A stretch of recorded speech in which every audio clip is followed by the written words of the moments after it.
Level up करने के लिए उसने अपनी उंगली से मार्शल लेवल के ऑप्शन को कई बार दबा दिया, जिससे स्क्रीन पर लगातार बीप साउंड के साथ टेक्स्ट फ्लैश हुआ। Congratulations second grade martial disciple. Congratulations fifth grade martial disciple. Congratulations ninth grade martial disciple. वो अब एक नाइन्थ ग्रेड मार्शल डिसाइपल था। विराज 7वें आसमान पर पहुंच गया था। यह लेवल समूची कालपी सिटी को यंग जनरेशन में सबसे ज्यादा था। विराज ने सोचा, फिलहाल के लिए इतना लेवल काफी है। गुफा के बाहर आकर उसने वर्धन फैमिली के घरों की तरफ हाथ उठाते हुए कहा, मुझे जिंदा देखकर कुछ लोगों के होश उठने वाले हैं। वो तेजी से एक फुर्तीले गोरिल्ले की तरह गुफा से नीचे ढलान की ओर उतरने लगा। ठीक उसी समय एक लंबे पतले पहाड़ी रास्ते पर कई सारी टॉर्च लाइट लाइन से जलती दिखाई दे रही थी। बहुत से लोग तेजी से गुफा की ओर आ रहे थे। नीले रंग की ड्रेस पहने बड़ी बड़ी मूंछों वाले एक बेहद आकर्षक इंसान कारवां में सबसे आगे चल रहे थे। उनका नाम प्रणव था। प्रणव ने पीछे चल रहे अपने नौकर से पूछा, क्या तुम्हें पक्का यकीन है वो वहीं पर गिरे थे? नौकर ने धीमी आवाज में कहा, जी हाँ प्रणव सर, गायब होने से ठीक पहले उन्होंने कहा था कि वो उस पहाड़ की चोटी पर जा रहे हैं। पहाड़ की चोटी 400 मीटर ऊंची है। फिर उनके पास कोई मार्शल स्किल भी नहीं है। ऐसे में यदि वो सच में वहां से नीचे गिर गए हैं तो उनके बचने की उम्मीद बहुत कम है। मेरा अनुमान तो यही कहता है कि वो नहीं मिलेंगे। ये सुनकर प्रणव गुस्से से बोले, चुप रहो, बेकार की बातें मत करो, नहीं तो तुम्हें भी उस पहाड़ से नीचे धक्का दे देंगे। ये सुनकर नौकर अंदर तक डर गया। उसका चेहरा पीला पड़ गया। वो चुप हो गया। प्रणव की नीली ड्रेस की तरह ही ड्रेस पहने हुए, चेहरे पर हल्की सी कुटिल मुस्कुराहट लिए दाहिरा ने कहा, आप क्यों बेचारे नौकर को डरा रहे हैं?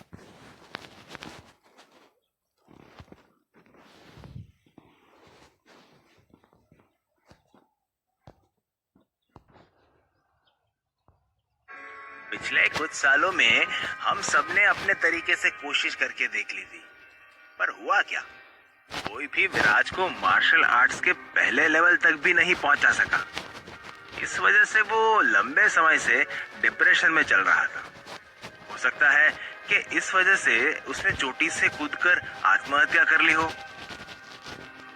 दाहिरा वर्धन फैमिली का ही सदस्य था और परिवार के उस खेमे से आता था जिसका विवाद इंदिरा वसु से चल रहा था। प्रणव को छोड़कर साथ चल रहे बाकी सभी लोगों को दाहिरा की बातें ठीक लग रही थी। प्रणव ने अपने दांतों को गुस्से से रगड़ते हुए बोला, दाहिरा, मुझे अच्छे से पता है कि तुम्हारे दिमाग में क्या चल रहा है।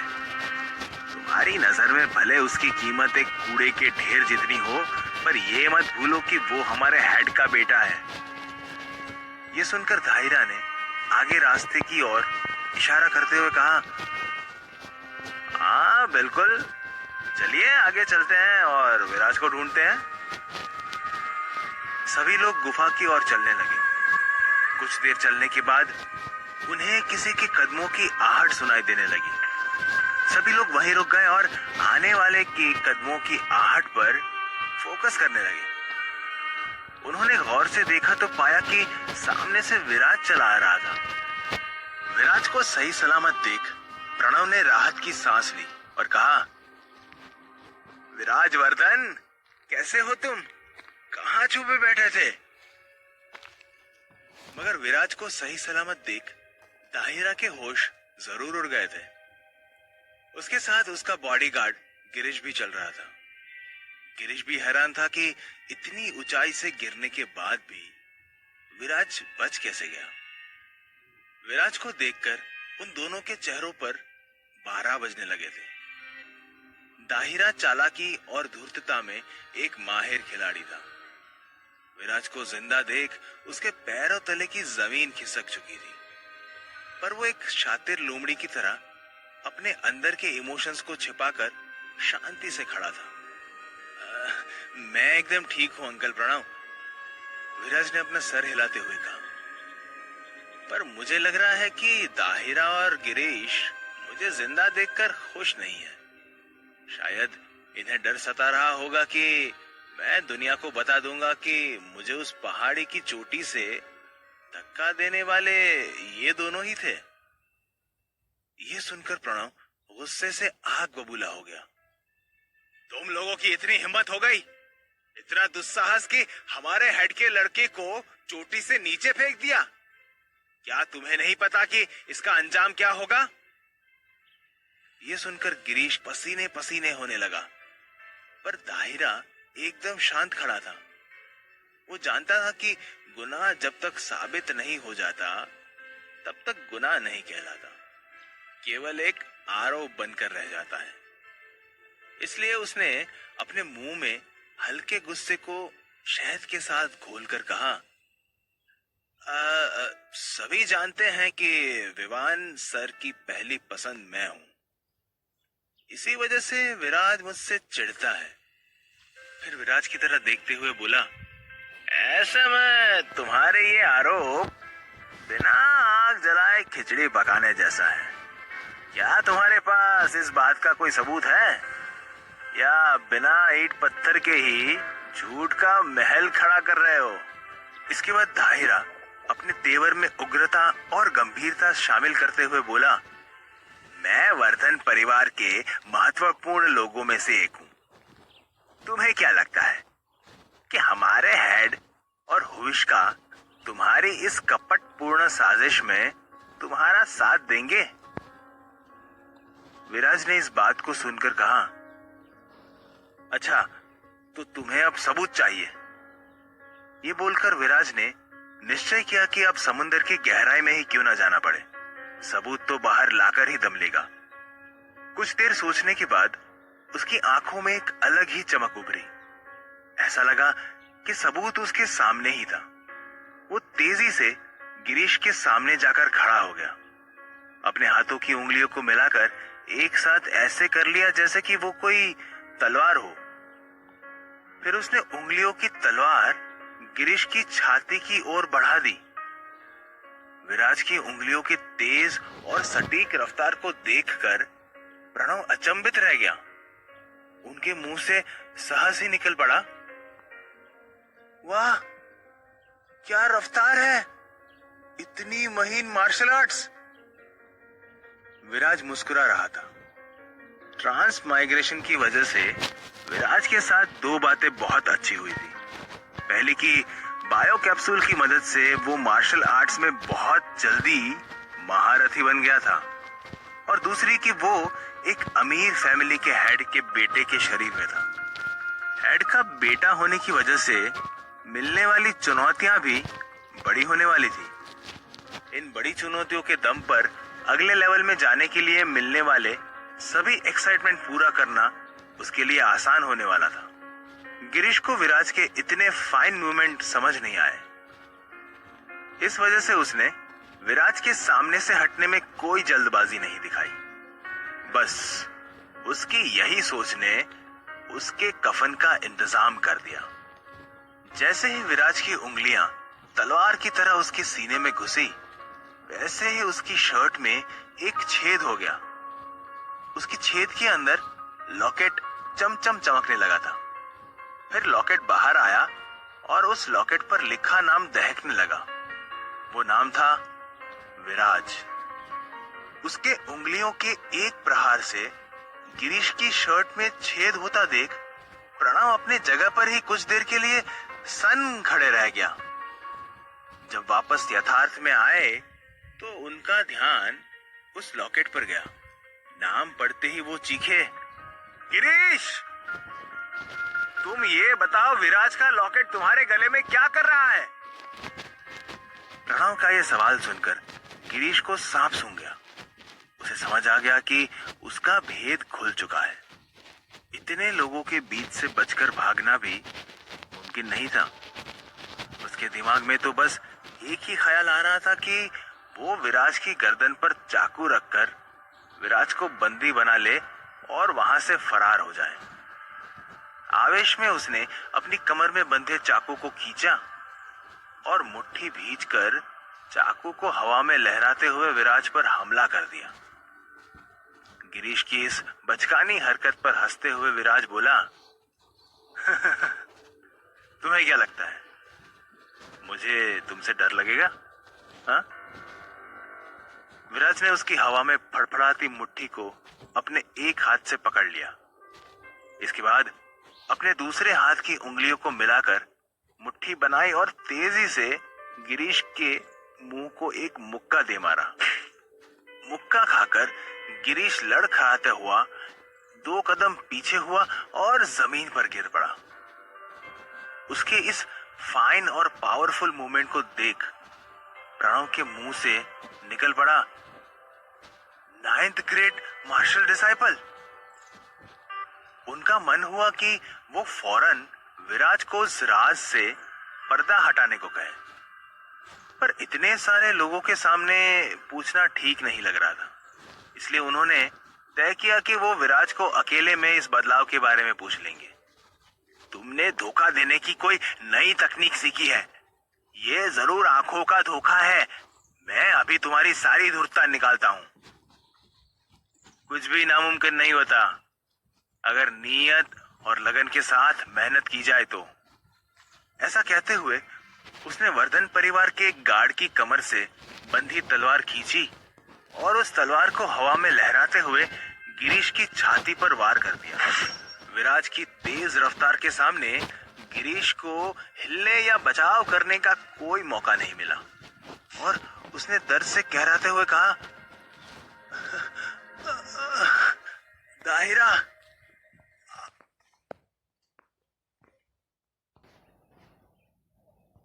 आप चुपचाप क्यों खड़े हैं? कृपया विराज पर हमला करें, उसे सबक सिखाएं। जब उसके पुकारने के बावजूद दाहिरा अपनी जगह पर ही खड़ा रहा तो गिरीश को समझ आ गया कि उसकी मौत निश्चित है।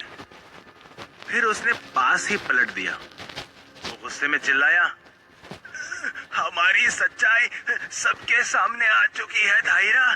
तुम्हें क्या लगता है तुम इन सब से बचकर निकलने में कामयाब हो जाओगे? मरते मरते गिरीश ने दाहिरा का सच बाहर ला दिया था। प्रणव के आंखों में खून उतर आया था। विराज के चेहरे पे एक सुकून था। उसने सच और सबूत दोनों सामने ला दिए थे। उधर दाहिरा भी मन ही मन विराज पर अटैक करना चाह रहा था। ऐसे में एक गलत कदम भी उसके लिए मौत की सजा बन सकता था। इसलिए उसने चुपचाप खड़ा होकर तमाशा देखना ज्यादा बेहतर समझा। तभी विराज को दिमाग में आवाज आई, कॉन्ग्रेचुलेशंस विराज, तुमने अभी अभी हिडन मिशन रिवेंज एक्साइटमेंट को कंप्लीट किया है। इसलिए तुम्हें इनाम के तौर पर 1000 एनर्जी पॉइंट्स दिए जा रहे हैं। ये सुनकर विराज के चेहरे पर एक चमक फैल गई। उसने दाहिरा की ओर देखकर कहा, तुम खुद को खुद ही निपटाओगे या मुझे इस महान काम को अंजाम देना पड़ेगा? ये सुनकर दाहिरा की हवाएं उड़ने लगी। वो घुटने के बल नीचे गिर पड़ा। उसका चेहरा मौत के डर से पीला पड़ चुका था। विराज की ओर अपने दोनों हाथ जोड़कर उससे जान की भीख मांगने लगा। प्लीज प्लीज विराज, मुझे बख्श दो। विवान सर ने मुझसे ये करने को कहा था। मेरा तो आपको नुकसान पहुंचाने का कोई इरादा नहीं था। बचपन में आपको मैंने अपनी गोद में खिलाया है। भला मैं आपको मारने के बारे में सोच भी कैसे सकता था? पर विवान सर की इच्छा के खिलाफ जाने की किसमें हिम्मत है? मैं आपसे रहम की भीख मांगता हूँ। मैं सारी जिंदगी आपका गुलाम बनकर रहूंगा। दाहिरा को विराज के सामने ऐसे दीनहीन होकर गिड़गिड़ाते हुए देख प्रणव ने उसे नफरत भरी नजरों से देखते हुए कहा, तुम कायर हो। इसके बाद प्रणव ने विराज की ओर देखकर उससे पूछा, हमें इस गद्दार के साथ क्या करना चाहिए? क्या होगा विराज का फैसला? दाहिरा जैसे इंसान पे भरोसा करना या उसकी मौत को अंजाम देना? अब उसके सामने और क्या चुनौतियां आएंगी?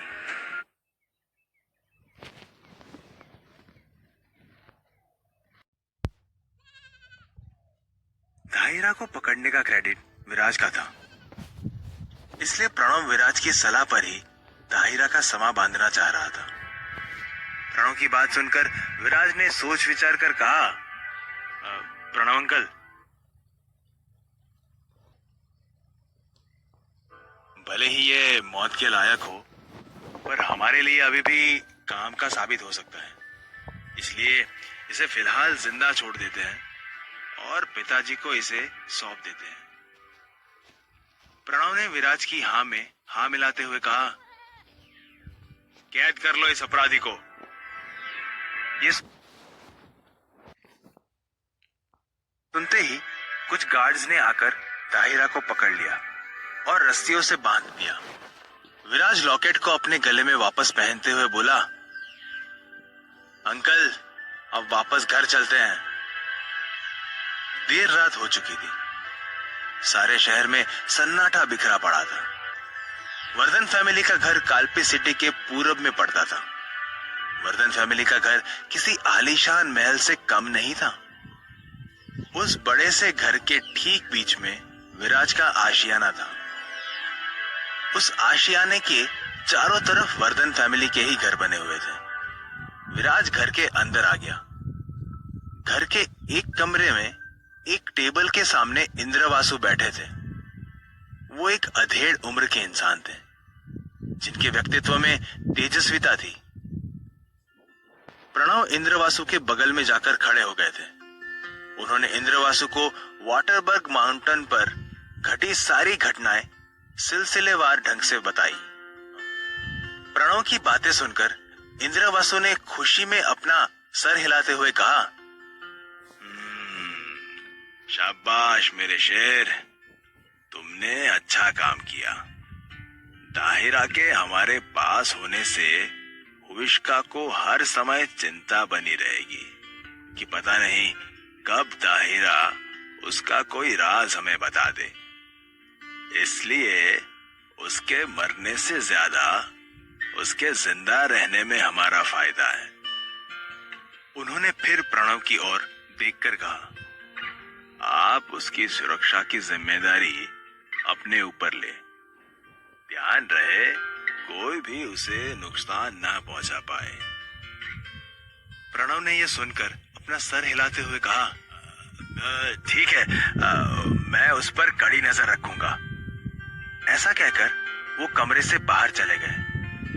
प्रणव के जाने के बाद इंद्रवसु अपनी कुर्सी से उठे और उन्होंने विराज के नजदीक जाकर उसके कंधे पर हाथ रखा और ध्यान से कुछ महसूस करने लगे। विराज को थोड़ा अजीब लगा और वो चुप था। उसे यकीन था कि इंद्रवसु खुद कुछ कहेंगे। उसका यकीन सच साबित हुआ। थोड़ी देर में इंद्रवसु बोले, अद्भुत, तुम सच में 9th ग्रेड मार्शल डिसाइपल बन गए हो। जब प्रणव ने मुझसे ये कहा तो मुझे यकीन नहीं हुआ था, पर अब जबकि मैंने कुछ परख लिया है तो मुझे मानना ही पड़ेगा कि ये सच है। विराज पहले ही ये सोच चुका था कि उसे इसके लिए क्या कहना है। उसने कहा, शायद मेरी किस्मत अच्छी थी। जिस वक्त दाहिरा और गिरीश ने मुझे पहाड़ से धक्का दिया था, मैं नीचे गिरकर पूरी तरह घायल हो चुका था। तब एक वृद्ध व्यक्ति ने मेरा इलाज करके मुझे बचाया। उनके हाथों में जादू था। पहले उन्होंने मेरे सर पर हाथ रखा, उससे मेरी जाती हुई चेतना वापस आ गई। खून बहना बंद हो गया और मैं वापस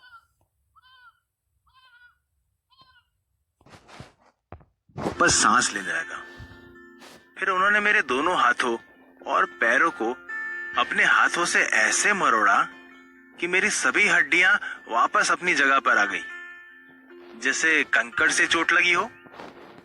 मैंने अपनी जान बचाने के लिए उनका शुक्रिया किया। फिर हम बातचीत करने लगे। तब उन्होंने बताया कि उनके दिल में एक गांठ सालों से उन्हें तंग कर रही थी।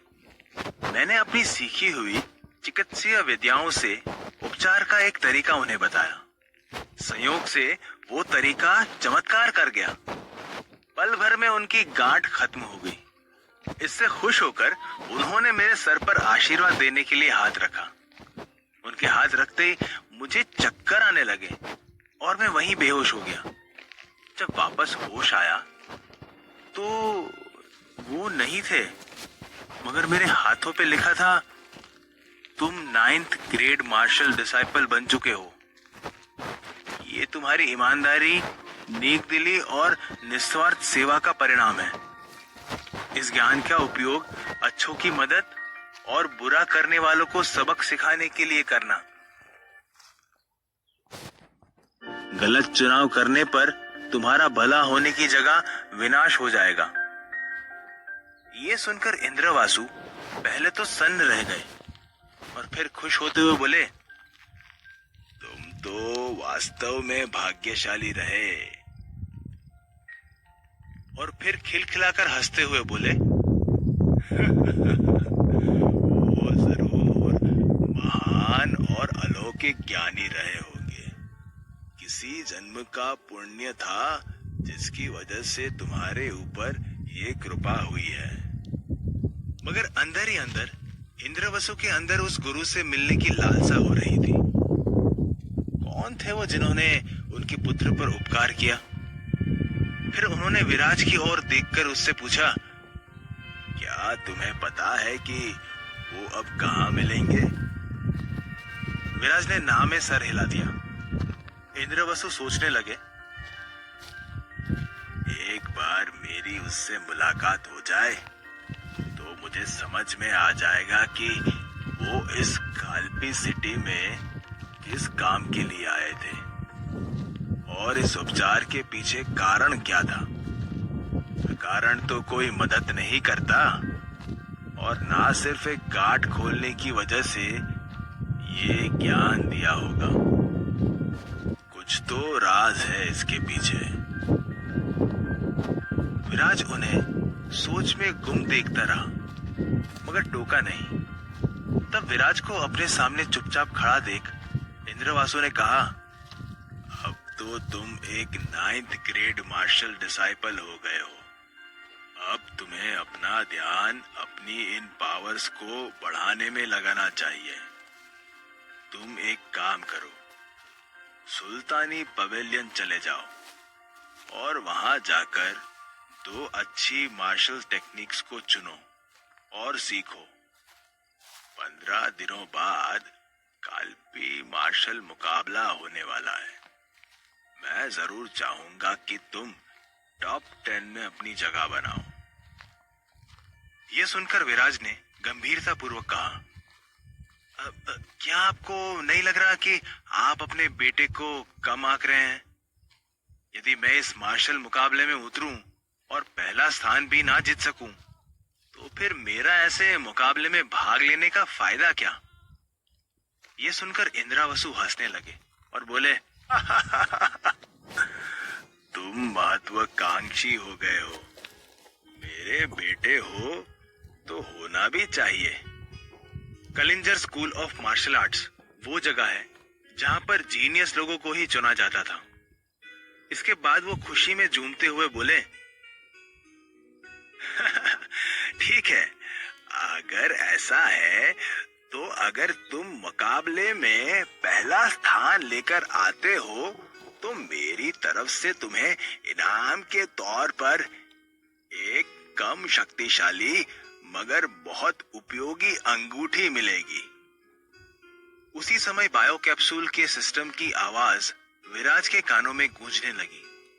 डिंग। कॉन्ग्रेचुलेशंस विराज, 15 दिनों बाद होने वाला ये मार्शल मुकाबला ही तुम्हारा अगला असाइनमेंट है। यदि तुम इस मुकाबले में अव्वल आओगे तो तुम्हें इनाम के तौर पर 50,000 एनर्जी पॉइंट्स दिए जाएंगे और साथ में एक लकी ड्रॉ टिकट भी मिलेगा। ये सुनते ही विराज के चेहरे पर एक मंद मुस्कान आ गई। 50,000 पॉइंट मतलब मार्शल लेवल में और बढ़ोतरी। वो सोचने लगा कि अब तो मुकाबले में फर्स्ट आना ही होगा। फिर वो अपने पिता की ओर देखकर बोला, पिताजी, फिर तो आपको अंगूठी अपने पास मंगवा लेना चाहिए। बहुत जल्दी आपको इसे मुझे देना ही पड़ेगा। ये सुनकर इंद्रवसु खुशी से हंसते हुए बोले, जाओ, जाकर आराम करो। मुझे विवान के हारने के बाद उसके दादा के चेहरे की हवाइयां उड़ते देखना है। विराज अपना सर हिलाते हुए कमरे से बाहर चला गया। विराज के जाने के बाद इंद्रवसु वापस से उस ज्ञानी व्यक्ति के बारे में सोचने लगे। फिर महल से बाहर निकलकर वाटरबर्ग माउंटेन की तरफ निकल पड़े। सुबह हो चुकी थी। विराज अपने कमरे में बिस्तर की गहरी नींद में सो रहा था। सूरज की रोशनी खिड़की से आंखों पे पड़ रही थी। इससे उसे आंखों में थोड़ी चुभन महसूस हुई और उसकी आंख खुल गई। ये सुबह उसके लिए बेहद खास थी। सिर्फ एक रात में उसकी जिंदगी पूरी तरह बदल चुकी थी। वो उठकर बैठा ही था कि उसकी आंखों के सामने स्क्रीन आने लगी। स्क्रीन पर उसका मार्शल लेवल शो हो रहा था, पर जिस बात ने अचानक उसका ध्यान अपनी ओर खींच लिया था वो सचमुच ही आश्चर्यजनक था। रात भर में एनर्जी पॉइंट बढ़कर 6800 हो गए थे, यानी उसके पास 6000 एक्स्ट्रा पॉइंट थे। ये देखकर उसका चेहरा खिल उठा। वो मन ही मन बड़बड़ाया, मतलब मैं फिर से अपने स्किल्स अपग्रेड कर सकता हूं। उसने फौरन अपना हाथ तेजी से उठाया और मार्शल लेवल कॉलम पर क्लिक कर दिया।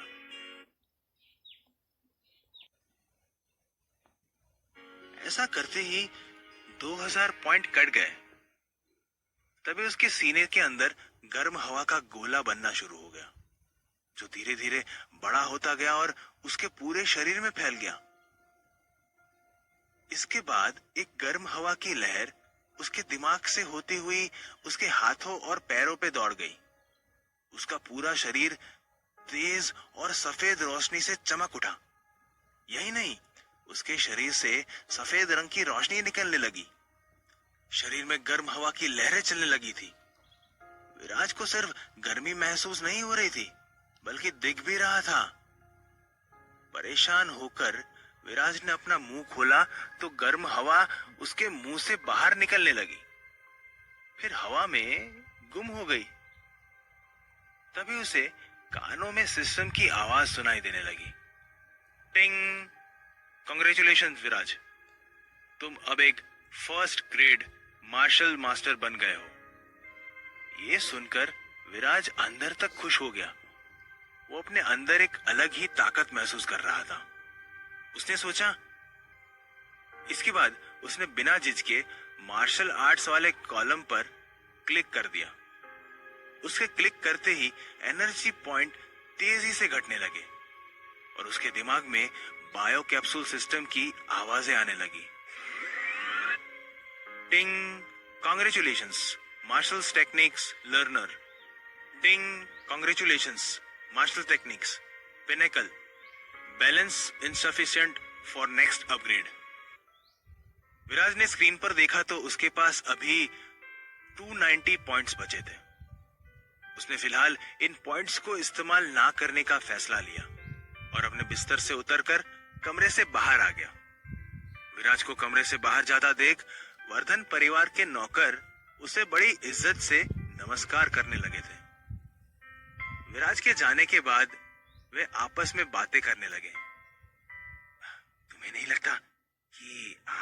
विराज जी कुछ अलग लग रहे हैं, एक नौकर ने बोला।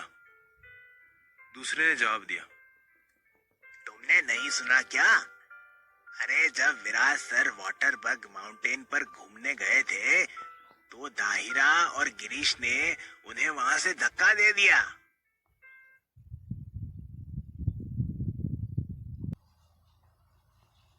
वे भाग्यशाली थे कि बच गए और साथ में 9th ग्रेड मार्शल डिसाइपल बन गए।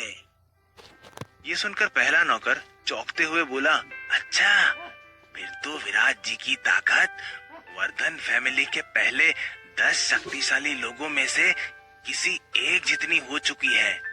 दूसरा बोला, नहीं, ऐसा नहीं है, और भी कई लोग हैं जो इस लेवल पर हैं। साथ ही तीसरी पीढ़ी में याना, विवान और भी कई हैं जो इस लेवल से आगे हैं। विराज उन नौकरों की बातें सुनकर भी अनसुनी करता हुआ घर से बाहर निकल गया और कालपी सिटी के उत्तर में स्थित एक बड़े बाजार की ओर चल पड़ा।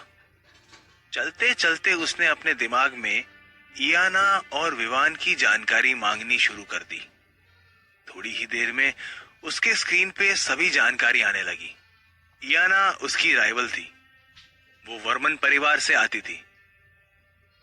एक वही थी जो मार्शल टेक्निक्स के पिनेकल लेवल तक पहुंच गई थी जब वो 15 साल से भी कम उम्र की थी। उसे Kalinjar school of martial arts द्वारा चुना गया था। Kalingar school of martial arts में सिर्फ जीनियस बच्चों या युवाओं को ही चुना जाता था। क्योंकि वो हेवंस प्राइड थी, इसलिए Kalinjar school of martial arts के गुरुजनों के लिए खास थी। याना के बाद वर्धन फैमिली की तीसरी पीढ़ी में विवान को सबसे ज्यादा ताकतवर माना जाता था, जो कि मार्शल टेक्निक्स में बिगिनर लेवल पे ही था। समूची जानकारी लेते हुए विराज को एहसास हुआ कि वो मार्केट पहुंच चुका था। मार्केट से वो कालपी विद्यालय की ओर बढ़ने लगा।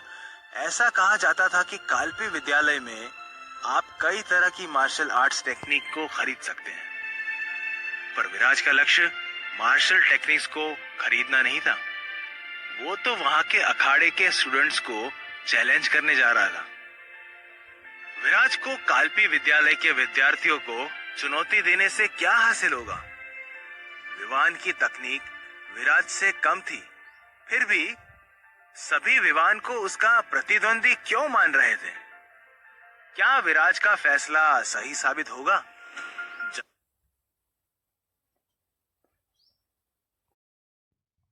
कैसी मुश्किल है?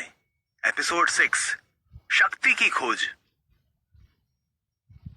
कालपी विद्यालय में एक अखाड़ा था जहां पर सभी लेवल के स्टूडेंट के लिए मुकाबले होते रहते थे। ऐसे स्टूडेंट्स जिनका लेवल कम होता था, उन्हें इन मुकाबलों में हिस्सा लेने में काफी लाभ मिलता था। उनकी मार्शल टेक्निक इससे काफी सुधर जाती थी। इस वजह से इस अखाड़े में मुकाबला करने को ऐसे स्टूडेंट्स हमेशा तैयार रहते थे। बिना एनर्जी पॉइंट खर्च किए मार्शल स्किल्स को सुधारने का विराज के लिए यह सबसे तेज और सुरक्षित तरीका था। रास्ते में कुछ लड़के विराज को रोक लेते हैं। उन लड़कों में एक लाल रंग की ड्रेस पहने सड़क के बीचों बीच खड़ा था। उसने विराज को देखते हुए कहा, मुझे पता चला है कि भगवान तुम्हारे ऊपर कुछ ज्यादा ही मेहरबान हो गए हैं। तुम एक कचरे से 9th ग्रेड मार्शल डिसाइपल बन गए हो। फिर तो तुम बधाई के हकदार हो, क्योंकि अब तुम सूअर की तरह नाली में पड़े रहने वाले जानवर न रहकर सड़कों पर भौंकने वाला एक कुत्ता बन चुके हो। उसे देखकर और उसकी बातें सुनकर विराज सोचने लगा कि अब ये कौन है। दिमाग पर जोर डालने पर उसे याद आया कि ये लड़का वर्मन फैमिली का माधव था। वर्धन फैमिली के अलावा वर्मन फैमिली कालपी सिटी की महत्वपूर्ण फैमिली थी। माधव एक समय वर्मन फैमिली के टॉप जीनियस में से एक गिना जाता था, पर एक दुर्घटना की वजह से वो अपनी महानता बरकरार नहीं रख पाया। हुआ यूं था कि इयाना माधव से मार्शल आर्ट्स में काफी आगे थी। माधव उससे जीतना चाहता था। उसके लिए उसने गलत और वर्जित तरीकों का इस्तेमाल करके इयाना को हराने की कोशिश की, मगर उसका दांव गलत पड़ गया। माधव ने जैसे ही दांव का इस्तेमाल किया, इयाना ने साजिश भांप ली। मुकाबले के दौरान ही इयाना को एहसास हो गया, क्योंकि उसे सही दांव और वर्जित दांव दोनों के बारे में जानकारी थी। बेईमानी से जीतने की कोशिश देखकर इयाना को गुस्सा आ गया। इससे पहले कि माधव उसे चोट पहुंचाता, इयाना ने उत्कृष्ट दर्जे की स्किल दिखाते हुए माधव पे इतने प्रहार किए कि उसे गंभीर चोट आ गई। इयाना पर जैसे भूत सवार था। अगर माधव के परिवार वाले और अखाड़े के लोग माधव की मदद को ना आते, तो माधव की इयाना के हाथों मौत निश्चित थी। माधव को ठीक होने में 1 साल से भी ज्यादा समय लगा। इतने लंबे समय में वर्मन फैमिली के कई युवा माधव के लेवल से बहुत आगे निकल चुके थे। इस वजह से पहले जो उसके सामने सर झुकाया करते थे, पर अब उससे तमीज से बात तक ना करते। जब वो ठीक हुआ तो उसकी फैमिली के अंदर भी उसकी कोई खास रेपुटेशन नहीं बची थी। क्योंकि अब इयाना पहले के लेवल से कहीं आगे निकल चुकी थी और वो इयाना का बाल भी बांका नहीं कर सकता था, तो अपनी फ्रस्ट्रेशन को विराज पर निकालता रहता था। अपने चेहरे पर गुस्सा लाते हुए विराज बोला, फिलहाल तो तुम भौंक रहे हो रास्ते से। ये सुनकर गुस्से से भड़कते हुए माधव बोला, थोड़ी सी मार्शल आर्ट्स क्या आ गई, अपने औकात भूलने लगे। पता नहीं रास्ते में जब मालिक मिलते हैं तो कैसे झुककर उनका सम्मान किया जाता है। चलो कोई नहीं, अभी सिखा देते हैं। फिर माधव विराज के कान के पास जाकर बोला, सुन बे, अब तू एक 9th मार्शल डिसाइपल है। ऐसे में मैं अगर तेरी हड्डी पसली तोड़ दूं तो कोई मुझे कुछ नहीं कहेगा, समझा? इसके लिए अपनी औकात में रह, नहीं तो तेरा वो हाल कर दूंगा कि देखने वाले पहचानने से भी इनकार कर देंगे। ये सुनकर विराज चीखते हुए बोला, बाहर में जाओ तुम। ऐसा कहकर विराज अपना हाथ हवा में तेजी से उठाकर तेज तेज घुमाने लगा। वो इतने तेज हाथ घुमा रहा था कि उसके हाथ घुमाने की आवाज चारों ओर सुनाई देने लगी। सबका ध्यान उसके हाथ घुमाने पे था कि तभी विराज ने माधव पर प्रहार कर डाला। विराज की रफ्तार ने माधव को कुछ भी समझने का मौका नहीं दिया। विराज का प्रहार शरीर पर पड़ते ही उसे चक्कर आ गए। उसका शरीर घूमने लगा और वो नीचे गिर पड़ा। नीचे गिरने के बाद वो चिल्लाया, first grade martial master. Madhav वापस से खड़ा हुआ और विराज की ओर देखने लगा। उस समय उसका मन उस इंसान के टुकड़े टुकड़े करने का हो रहा था जिसने उसे पुरानी खबर दी थी कि विराज एक 9th ग्रेड मार्शल डिसाइपल था। अब विराज को वो बहुत ज्यादा गुस्सा दिला चुका था। ऐसे में उसे अपनी जान के लाले दिखने लगे। माधव को यकीन ही नहीं हो रहा था कि कोई इंसान केवल एक रात में 9th ग्रेड मार्शल डिसाइपल से बढ़कर 1st grade martial disciple master बन गया। जो लड़का इतने सालों में कुछ नहीं कर सका, वो केवल एक रात में इतना कुछ कैसे सीख सकता था? उस समय माधव को लग रहा था कि उसने एक बिगड़ैल सांड को पत्थर मारकर फालतू में ही अपनी तरफ बुला लिया हो। विराज ने गुस्से में दहाड़ते हुए कहा, हाँ, बिल्कुल सही पहचाना तुमने। तुम्हें तो इसके लिए इनाम मिलना चाहिए। ऐसा कहते ही विराज ने अपने कमर में बंधी तलवार को बाहर निकाला और माधव के सीने में घुसा दिया। तलवार घुसते ही माधव का सीना फट गया। एक गहरा बड़ा घाव बन गया था। सीने की हड्डियां बाहर से दिखाई देने लगी। माधव दर्द से चिल्ला उठा और बेहोश हो गया।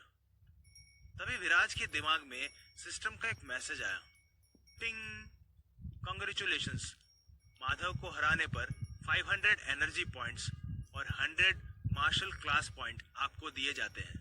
ये सुनकर वो माधव के साथ आए लड़कों पे चिल्लाया, ले जाओ अपने मास्टर को यहाँ से, नहीं तो तुम्हारा हाल भी तुम्हारे मास्टर जैसा ही कर दूंगा। ये सुनकर सभी लड़कों ने राहत की सांस ली। विराज ने उन्हें बख्श दिया था। उन्होंने फौरन वहां से माधव को उठाया और निकल गए। इसके बाद विराज ने अपनी तलवार को वापस अपनी म्यान में रखा और कलिंजर स्कूल की तरफ चलने लगा। उसके वहां से जाने के बाद भीड़ में लोगों की कानाफूसी शुरू हो गई। सभी लोग विराज को मिली इस नई शक्ति को लेकर अपनी अपनी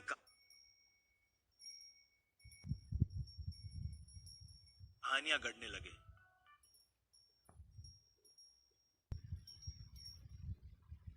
उसके वहां से जाने के बाद भीड़ में लोगों की कानाफूसी शुरू हो गई। सभी लोग विराज को मिली इस नई शक्ति को लेकर अपनी अपनी कहानियां गढ़ने लगे। कोई कह रहा था कि जरूर किसी तांत्रिक से उसे जादुई शक्तियां मिली होंगी, तो कोई कह रहा था कि इंदिरा वसु ने उसे किसी गुप्त जगह भेजकर ये पावर दिलवाई थी। कुछ लोग के लिए ये सब आंखों का धोखा था और किसी के लिए ये एक अनसुलझी पहेली। किसी को भी यकीन नहीं हो रहा था कि कोई 2 रातों में कचरे से उठकर फर्स्ट ग्रेड मार्शल मास्टर बन गया था। उन्हें लग रहा था कि अगर सच में वो इतना जीनियस था तो अब तक क्या कर रहा था। अचानक ऐसा क्या हो गया कि उसकी शक्तियां जाग उठी। विराज चलते चलते कलिंजर स्कूल पहुंच गया। अंदर हॉल में पहुंचकर उसने एक काउंटर के पीछे एक वेल ड्रेस बूढ़े आदमी को बैठे हुए देखा। जब उस आदमी ने विराज को हॉल के अंदर आते देखा तो मुस्कुराकर कहा,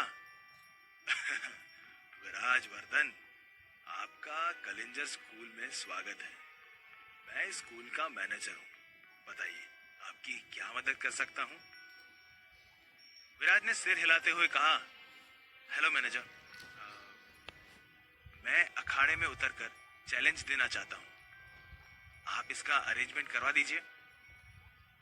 विशाल कलिंजर एम्पायर में भले ही वर्धन फैमिली की कोई वैल्यू ना हो, पर कालपी सिटी में वो 2 पावरफुल फैमिली में से एक थी। वो इस कलिंजर स्कूल की ब्रांच के फाउंडर में से भी एक थे। इस वजह से वर्धन फैमिली को कुछ प्रिविलेजेस मिले हुए थे। वर्धन फैमिली के हर सदस्य को 1 साल में 10 चैलेंज फ्री था। विराज ने इससे पहले कभी अपने किसी भी चैलेंज को यूज नहीं किया था। इस वजह से सभी के सभी बचे हुए थे। जब बूढ़े इंसान ने यह सुना तो उसने काउंटर से फौरन एक टोकन निकालकर उसकी ओर बढ़ा दिया। ये देखकर विराज ने मुस्कुराते हुए कहा, मुझे लेवल वीआईपी टोकन चाहिए, कृपया वो दे। वीआईपी टोकन कलिंजर स्कूल का ऐसा टोकन नहीं था जिसे हर किसी को दिया जा सके। केवल कुछ खास लोगों के लिए ही वीआईपी टोकन दिया गया था। पूरे कालपी में वर्धन और वर्मन फैमिली की तीसरी जनरेशन में केवल इयाना को ही वीआईपी टोकन मिल पाया था। इसके अलावा सिर्फ दोनों परिवारों के हेड को वीआईपी टोकन मिला हुआ था। ऐसे में वीआईपी टोकन उसे ही मिल सकता था जिसके पास कोई बहुत स्पेशल स्किल हो। बूढ़े आदमी ने धीमी आवाज में कहा, विराज, हमें अभी अभी पता चला है कि आप 9th ग्रेड को पछाड़कर फर्स्ट ग्रेड मार्शल मास्टर बन चुके हैं। ये इस कालपी सिटी में एक बहुत बड़ी उपलब्धि है। आपने जीनियस परफॉर्मेंस दी है, इसलिए आपको वीआईपी टोकन देने के लिए एक्सेप्ट किया जाता है। ऐसा कहकर बूढ़े इंसान ने विराज को लो लेवल वीआईपी टोकन दिया। विराज को इस बात पर कोई आश्चर्य नहीं हुआ कि उस बूढ़े इंसान को उसके फर्स्ट ग्रेड मार्शल मास्टर बनने के बारे में पता था। कलिंजर स्कूल का इंफॉर्मेशन नेटवर्क बहुत फास्ट था। अब वो ये जानने में दिलचस्पी ले रहे थे कि उसकी क्षमता में कितनी बढ़ोतरी हुई थी। इसलिए उन्होंने उसे आसानी से वीआईपी टोकन दे दिया। टोकन लेते ही विराज ने उस बूढ़े इंसान को थैंक यू कहा।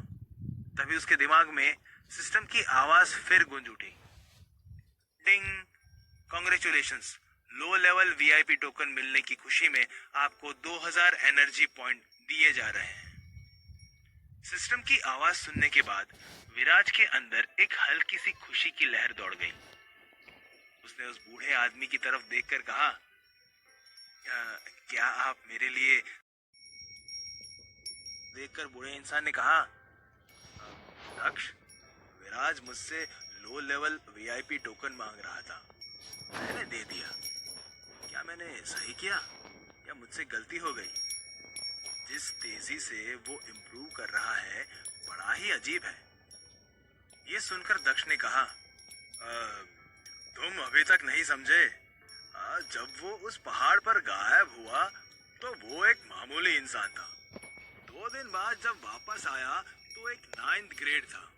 अब 1st ग्रेड मार्शल मास्टर बन चुका है। तुम इस बात का मतलब समझ रहे हो? ऐसा तभी हो सकता है जब कोई महान एक्सपर्ट उसे इस लेवल तक पहुंचने में मदद करे। आप कहना क्या चाह रहे हैं? बूढ़े आदमी ने चौंकते हुए कहा, कोई तो महान एक्सपर्ट है विराज के पीछे जो उसे लगातार नए लेवल पर अपग्रेड करा रहा है। ये कहते हुए दक्ष की पुतलियां सिकुड़ गई और आंखों में एक गहरा शक उतर आया। दोनों विराज को जलन भरी नजरों से देखने लगे, जो इस समय स्टाफ के एक सदस्य के साथ ध्यान रूम में जा रहा था। ध्यान कक्ष में जाने के बाद विराज ने दरवाजा अंदर से बंद कर लिया। उसने सिस्टम की स्क्रीन को सामने आने के लिए दिमाग में सिग्नल भेजा। सिग्नल मिलते ही उसकी आंखों के सामने स्क्रीन आ गई। विराज पहले से ही तय कर चुका था कि उसे अपनी मार्शल टेक्निक्स को इम्प्रूव करना है। उसने तेजी से अपना हाथ उठाया और मार्शल टेक्निक्स कॉलम को प्रेस कर दिया। कॉलम के प्रेस होते ही एनर्जी पॉइंट्स तेजी से घटने शुरू हो गए और उसे सिस्टम की आवाजें आना शुरू हो गई। Ting, congratulations, martial class, man and nature level, energy point growth rate 50 points per minute. इसके बाद सिस्टम से फिर आवाज आई, ting, congratulations, man and nature level पर पहुंचने की वजह से आपको 5000 एनर्जी पॉइंट दिए जा रहे हैं और साथ में एक रैंडम मार्शल टेक्निक भी दी जा रही है। उसके बाद एनर्जी का एक गोला उसके सीने के अंदर बनने लगा। धीरे धीरे वो गोला बड़ा होने लगा और फैलकर उसके शरीर के बाहर आ गया। बाहर आकर चारों ओर बवंडर की तरह तेज तेज घूमने लगा। जल्द ही उस तेज घूमती हवा ने विराज के सिर के ऊपर वाली ध्यान कक्ष की दीवारों को भेद डाला और आकाश तक चली गई। उस समय काल्पी सिटी से दूर दूर तक उस हवा को आकाश की ओर जाते देखा जा सकता था। काल्पी सिटी के सभी योद्धाओं ने इस नजारे को देखा। जिसने भी इस नजारे को देखा उसकी आंखें खुली रह गईं। इस तरह हवा का आकाश के साथ मिलन तभी होता है जब कोई योद्धा किसी मार्शल टेक्निक में मैन और नेचर के लेवल तक पहुंच जाता है। उस समय नेचर और इंसान की शक्तियां आपस में मिलने लग जाती है, जिसकी वजह से बवंडर बन जाता है। पिछले 100 साल में काल्पी सिटी में इस तरह आकाश तक जाने वाली हवाओं का तूफान नहीं आया था। मतलब ऐसी घटना काल्पी सिटी के पिछले 100 सालों में नहीं घटी थी। हर कोई इस राज से पर्दा उठता हुआ देखना चाहता था कि आखिर वो कौन था जिसकी वजह से ये हवा का बवंडर उठा था। शहर के ही एक आदमी ने दूसरे से कहा, मैंने कभी भी नहीं सोचा था कि हमारे इस शहर में कोई होगा जो अपनी कैपेसिटी को इतने हाई लेवल पर लेकर जा सकता है। मुझे नहीं लगता था कि ये हवा का बवंडर किसी Kalinjar school of martial arts के किसी एक्सपर्ट के यहाँ पर आने की वजह से उठा होगा। दूसरा आदमी कहा, ये जरूर किसी ओल्ड पीढ़ी से ही किसी का काम होगा। इन्हीं के पास इतना अनुभव और पावर है कि वो ऊर्जा का इतना बड़ा बवंडर खड़ा कर सके। यंग जनरेशन में तो केवल याना ही है जिसमें इतना दम हो सकता था कि वो ये हवा का बवंडर अपनी ऊर्जा से खड़ा कर सके। पर वो तो यहाँ है ही नहीं। वो तो Kalinjar school of martial arts में स्टडी कर रही है। इसके अलावा तो यंग जनरेशन में और कोई नहीं है जो मैन एंड नेचर लेवल को प्राप्त कर सके। पहले ने कहा, मुझे भी लग रहा था कि ये किसी ओल्ड जनरेशन की ही किसी एक्सपर्ट का काम होगा। ही के पास इतना लेवल है कि उसे बढ़ाकर मैन एंड नेचर लेवल तक ही ले जा सके। क्या काल्पी सिटी के लोगों को पता चल पाएगा कि मैन एंड नेचर के लेवल पर पहुंचने वाला बल्कि यंग जनरेशन का वो लड़का है जिसे पूरा शहर किसी कूड़े से ज्यादा वैल्यू का नहीं समझता था।